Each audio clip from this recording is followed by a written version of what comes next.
Kasus dugaan pelecehan seksual Kadis Dinas Pemberdayaan Perempuan dan Perlindungan Anak Maluku terhadap pegawainya memasuki babak baru.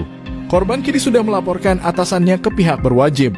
Kabid Humas Polda Maluku Kombes Pol M. Roem Ohoirat mengatakan pihak NUA sudah menerima laporan dari korban berinisial HR.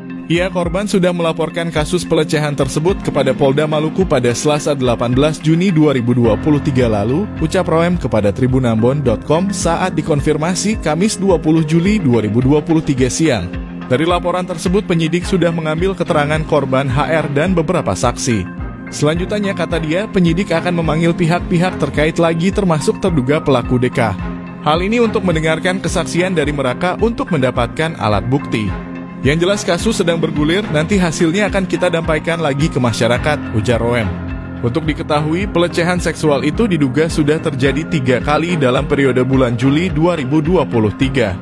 Bentuk pelecehan tersebut belum diungkapkan. Pasca kasusnya diketahui publik, David Katayane langsung mengundurkan diri dari jabatannya sebagai Kepala Dinas Pemberdayaan Perempuan dan Perlindungan Anak.